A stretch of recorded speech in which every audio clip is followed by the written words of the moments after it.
acho que essa atividade começou na sua abertura com uma reverência aos 408 mil mortos que tiveram suas vidas perdidas numa circunstância de absoluta negação da existência da pandemia, no primeiro momento, de todos os procedimentos necessários para proteger as pessoas da doença, da Covid-19 e da disseminação do vírus, e um conjunto de medidas que, na verdade, não são, a meu juízo, um desgoverno, elas representam algo muito mais profundo, que é a ideia de que esta pandemia seria resolvida com um conjunto de mortes que iam criar aquilo que, sem base científica nenhuma, se chama de imunidade de rebanho no Brasil. Bem, essa circunstância, né, que evidentemente é mundial, no Brasil tem conotações que configuram, além de uma crise sanitária, uma crise econômica e social muito profundas. E isso que eu coloquei inicialmente nos conduz e demonstra que houve uma negação também, nesse caso, da coordenação das ações dos entes federados, dos estados, dos municípios, articulando a ação do SUS, para que, de fato, nós pudéssemos ter um combate efetivo da pandemia, que é um dos fenômenos mundiais que vai marcar o século XXI.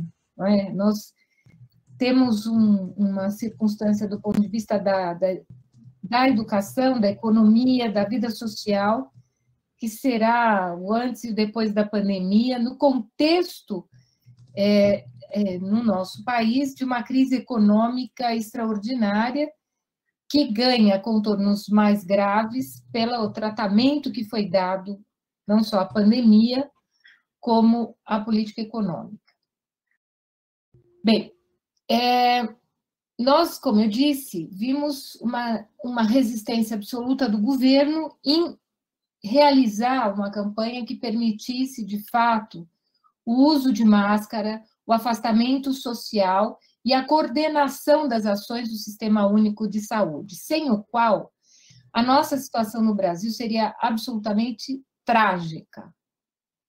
O que tem permitido, em verdade, que a pandemia não tivesse contornos ainda mais dramáticos, é a existência do SUS e de seus profissionais, a quem nós devemos hoje sempre homenagear, porque a resistência dos trabalhadores da saúde tem feito com que as vidas tenham sido, de fato, defendidas, profissionais que se encontram exauridos, muitos dos quais deram a vida para fazer outras vidas existirem, outras pessoas sobreviverem.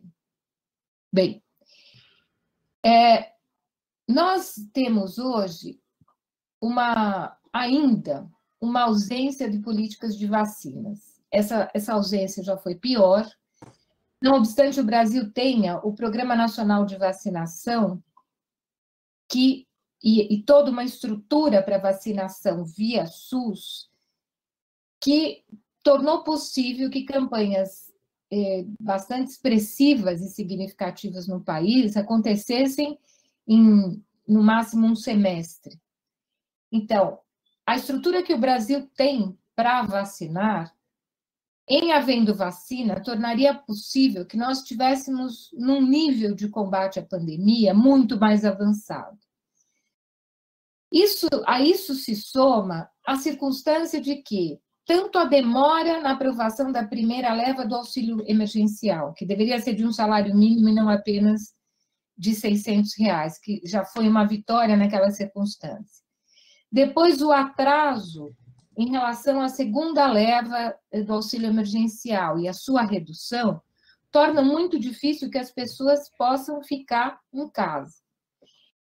E isso se soma à maneira como a pandemia, tendo caráter nacional, sem que as pessoas possam, de fato, realizar o isolamento social, sem campanhas esclarecedoras sobre o uso da máscara e a necessidade do distanciamento social, tornou possível, né, que nós tivéssemos hoje no Brasil a circulação de diversas variantes, que podem surgir, como tem reiterado insistentemente a ciência, e em particular os epidemiologistas, o nascimento de uma nova variante do vírus resistente à vacina.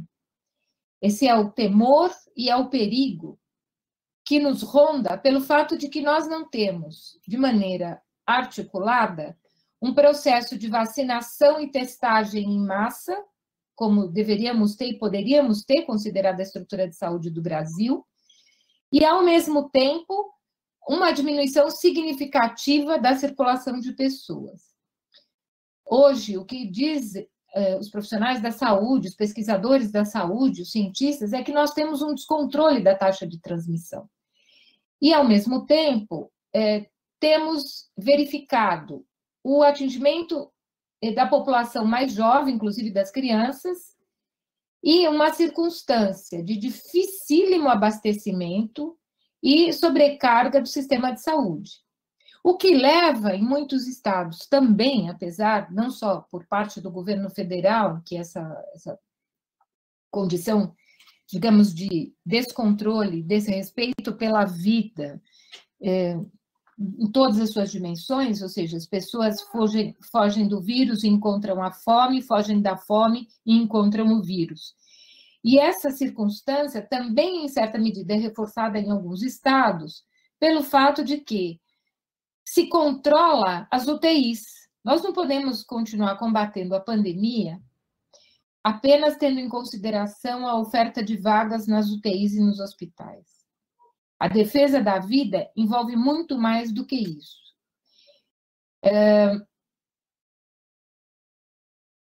É importante, nesse contexto, que nós possamos reforçar que o trabalho tanto do Instituto Butantan quanto da Fiocruz permitiria, junto com o Sistema Único de Saúde, que pelo menos nós tivéssemos poupado no Brasil umas 200 mil vidas. Né? Vários cientistas têm dito isso em entrevistas, vários estudos têm mostrado isso, e quando a palavra genocida é usada, não se trata de uma palavra apenas ofensiva.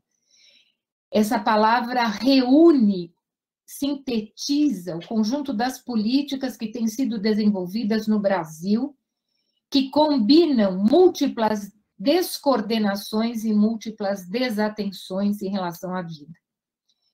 Bem, nesse contexto, nós vamos encontrar a educação. Eu quero começar dizendo que não é desconhecido de ninguém o dilema que os sistemas educacionais, que os professores, os trabalhadores em educação têm vivido em relação à proteção das crianças, porque a não ida à escola também significa o não acesso à merenda, a perda de uma série de possibilidades de acesso ao conhecimento, a perda da convivência com os colegas, das experiências de socialização, a perda do espaço do brincar. Acho que não há ninguém no campo da educação que seja insensível a esse problema. A grande questão é que a coisa mais importante que não pode ser perdida é a vida. E é sob essa perspectiva que eu vou abordar o conjunto de problemas que nós temos enfrentado, e inclusive a questão da volta às aulas, para chegar, então, em um conjunto de propostas que eu acho que pode e deve ser discutido pelos sistemas educacionais nesse momento. Bem, eu vou dar aqui alguns dados de uma pesquisa que foi apresentada na sexta-feira pela BBC, uma pesquisa do Departamento de Ciência Política da USP e do Centro de Aprendizagem e Avaliação da Fundação Getúlio Vargas. Essa pesquisa avaliou 27 unidades federativas, 26 capitais, e mostrou que o fechamento de escolas sob responsabilidade estadual ou municipal começaram a ocorrer lá atrás, em 23 de março do ano passado, e que foi parte do conjunto das políticas para tentar conter a pandemia no Brasil, que também aconteceu em vários outros países do mundo. O que aconteceu junto à perspectiva dos programas de ensino remoto.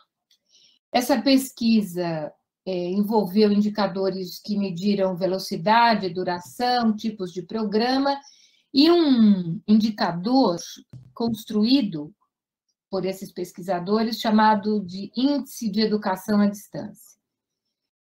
Eu não vou avaliar isso, acho que a pesquisa mereceria enfim, uma análise particular, junto com outras tantas que têm sido feitas no país, mas eu quero apontar aqui algumas questões que nos ajudam a pensar o que tem sido a tentativa da educação remota como ação isolada, digamos assim. Primeiro, a qualidade e tempo dos programas variou muito, em alguns estados houve uma grande dificuldade de desenvolvê-los desde o início da paralisação das aulas. Os programas tenderam a aprofundar desigualdades já existentes. Por quê? Porque a tecnologia para a transmissão das aulas foi oferecida, na maioria dos estados, primeiro pela internet, em segundo lugar pela TV e, por último, pelo rádio. A grande maioria dos estados distribuiu 15% de meios de acesso, portanto, de equipamentos, e 10% apenas subsidiaram a internet. 50% desses estados adotaram apostilas. Nas capitais, 20% distribuíram apostilas. Os municípios pequenos, em função da crise de financiamento que nós temos assistido já desde o golpe de 2016, têm enfrentado dificuldades para oferecer esses serviços. E também tiveram, digamos, a prevalência da oferta de materiais foi das apostilas. Essa oferta de instrumentos cobriu o ensino médio fundamental e ainda menos a educação infantil, e a pesquisa indica que esses programas tiveram uma baixa qualidade.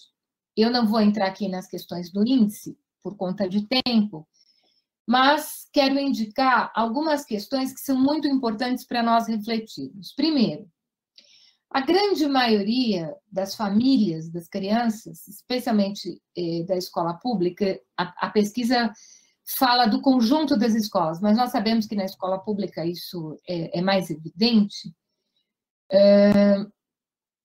O acesso foi feito por celulares pré-pagos, e uma minoria com acesso à internet ilimitado. Uma outra pesquisa trazida pelo Instituto Península diz que 83% dos professores mantiveram contato no Brasil com seus alunos por meio dos aplicativos de mensagens. Ou seja, a maioria teve interação via WhatsApp, e 83%, e menos de 30% por plataformas de aprendizagem. O que acontece? Esse contexto não é um contexto apenas brasileiro. Essa circunstância do uso do WhatsApp para comunicação entre professores e alunos foi, digamos, o expediente utilizado em toda a América Latina. Por que, então, que nós começamos dizendo, aí a pesquisa fala disso, que a educação remota acentua as desigualdades de acesso? Porque a grande maioria das crianças não tinha os instrumentos, não tinha internet para acessar as aulas, e vive em condições de habitação e uma situação econômica que dificulta, ainda que exista a internet, ainda que exista o equipamento, dificulta muito o acesso. Muitas crianças não têm as condições mínimas de segurança alimentar. Muitas crianças têm condições de habitação que impedem a concentração, a dedicação àquilo que está sendo trabalhado. E essa situação denota que faltou, por outro lado, tem faltado uma política efetiva e integrada de ações de proteção a essas crianças e, ao mesmo tempo, de garantia das condições para que elas tenham acesso minimamente aos conhecimentos que é papel da escola construir. Por que nós dizemos que essa condição mínima não aconteceu em relação às políticas públicas no Brasil? O MEC não coordenou isso, como é sabido, e, ao mesmo tempo, a maior parte dos estados não construiu um processo efetivo de busca ativa que permitisse combinar a oferta de merenda, a oferta de complementos ao auxílio emergencial dado pelo governo federal e, ao mesmo tempo, combinar a circunstância de distribuição de equipamentos, chips e plataformas públicas. Eu quero chamar a atenção aqui de vocês para uma questão que se mostra bastante preocupante, que diz respeito à chamada educação híbrida. Nós estamos vivendo, nesse contexto da pandemia, uma das maiores ofensivas de mercado, ou do mercado, em relação à educação que nós temos notícia, especialmente na educação básica. Isso não começou com a educação básica, nós assistimos essa ofensiva de maneira muito evidente no processo de votação do Fundeb. Felizmente, a luta da educação no país inteiro resultou em que nós mantivéssemos na escola pública 16 bilhões de reais, e isso tem muita importância porque houve e há, via homeschooling e outros expedientes, como foi apontado aqui na abertura, uma disputa dos fundos públicos aberta. O que está acontecendo em vários estados neste momento é que as chamadas plataformas privadas foram e têm sido um instrumento para, de um lado, transformar ainda mais a Base Nacional Curricular Comum num instrumento de prescrição de conteúdos, que ignora os projetos políticos pedagógicos das escolas, os planos escolares das escolas, e, ao mesmo tempo, invalida a experiência de autonomia que as escolas têm e que é constitucional no Brasil. Então, é muito sério o que nós estamos vivendo. Nesse momento, nós temos instituições que surgiram por aí, né?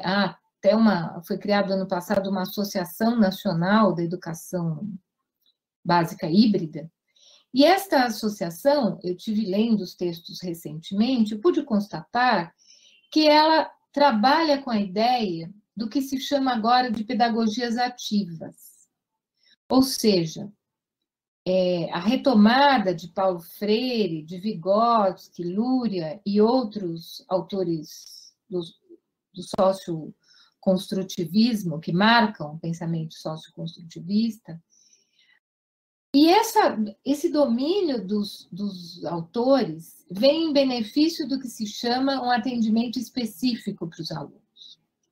O que significa isso? Que há uma disputa que já está em curso no nosso país dos espaços educacionais pelos materiais, pelos vídeos, pelas consultorias privadas. Há quem diga no Conselho Nacional de Educação que é preciso substituir, há quem diga publicamente, né? Não se trata de ideias escondidas. Há quem diga que, neste momento, é mais importante que esses roteiros da chamada educação híbrida pautem protocolos didáticos para os professores, e há quem diga, inclusive, que os professores são dispensáveis e que podem ser substituídos por monitores. Isso significa que é muito importante que todas as ações a serem pensadas no nosso país, tão diferente, tão desigual, devem envolver uma combinação de questões que, no meu entendimento, envolvem tanto as questões materiais, as questões estruturais das escolas, quanto as questões que dizem respeito ao processo pedagógico, e eu vou falar disso. Mas não antes de tratar um pouquinho da volta às aulas. Nós vimos no caso do Amazonas que a volta às aulas aumentou muito significativamente a transmissão da variante P1, e nós tivemos o desastre que tivemos em Manaus, a tragédia, uma das coisas mais tristes que eu assisti, eu acompanhei de perto os meus colegas professores, as pessoas morrerem asfixiadas, sem oxigênio, sem alimento, sem proteção e sem hospitais, porque os hospitais não tinham mais condição de abrigar as pessoas. Essa situação, portanto, nos remete à ideia de que a volta às aulas não é possível se nós não conseguimos equacionar, primeiro, o fato de que as crianças e os jovens começam a ser mais contaminados e adoecer. Segundo, a vacinação em massa dos profissionais da educação. As pessoas, por exemplo, aqui no meu estado, dizem que os professores estão sendo vacinados. Não são todos os professores, são os professores que têm idade acima de 47 anos. Ao mesmo tempo, nós temos em muitas escolas brasileiras, tenho participado de muitas discussões em diferentes estados e tenho percebido que esse é um tema recorrente. As condições físicas das escolas, no que se refere ao arejamento, à existência de janelas, de estações de higiene, elas deixam muito a desejar, sobretudo em relação à circulação de ar. Isso significa, né, o Conselho, todas as entidades nacionais do Fórum, discutiram a exaustão protocolos de higiene e protocolos de funcionamento das escolas. Mas não é possível discutir os protocolos sem discutir, neste exato momento, as condições de segurança. Por quê? Porque retomar as aulas não é um problema só da unidade escolar. Diz respeito à circulação de pessoas nos transportes coletivos. No meu estado, por exemplo, em muitas cidades, os ônibus têm janelas fechadas por causa de ar-condicionado. O metrô, nas cidades e nos estados em que existe o metrô, as janelas estão fechadas. Então, esse tipo de coisa faz com que a circulação do vírus e os índices de transmissão aumentem muito significativamente. Além disso, muitos governos estaduais terceirizaram os serviços de limpeza e, com a pandemia, demitiram centenas de funcionários. Então, as condições de higiene das escolas também estão extremamente comprometidas. Por essa razão, acho que é preciso afirmar que nós não podemos discutir a abertura das escolas sem discutir, em primeiro lugar, a preservação da vida. Há vários cidades no Brasil que estão fazendo greve por causa disso, mas, ao mesmo tempo, é preciso assegurar um conjunto de medidas que permita a ampliação do acesso das crianças ao contato com a escola, ao contato com os professores. Então, eu começaria dizendo que é preciso que a busca ativa seja efetivada, levando em conta e tendo como base o cadastro único. Mas por que ela precisa ser ampliada? Porque há um conjunto de trabalhadores e trabalhadoras no Brasil que não estão no cadastro único, mas que, em função do desemprego, hoje vivem em situação de miséria. E as crianças, nesse contexto, não conseguem acessar a escola, porque a fome desorganiza a família e desorganiza a vida das pessoas. Bem, a outra questão tudo isso, a busca ativa e o cadastro único, para que os estados que podem fazer isso, pensem numa ação de complementação do auxílio emergencial que permita o acesso à segurança alimentar das famílias, em particular das crianças, dos adolescentes e dos adultos que estão na escola. Ao mesmo tempo, é preciso assegurar equipamentos. Isso envolve internet, o equipamento para os alunos e a adoção de plataformas públicas. Há estados em que as plataformas privadas são oferecidas gratuitamente, né? E depois elas passam a ser cobradas. É o caso, por exemplo, do Paraná. Ao mesmo tempo, é preciso que haja uma defesa intransigente da autonomia das escolas na construção da readequação dos currículos e dos conteúdos a serem trabalhados. Eu volto a citar o Paraná nesse sentido, né? Lá, por exemplo, os professores estão sendo controlados nas mínimas afirmações, nas mínimas abordagens da Base Nacional Curricular Comum. E este controle é para garantir que todos cumpram aquilo que está previsto na base, sem nenhuma capacidade crítica e, o que é mais grave, sem nenhuma mediação com a vida das crianças.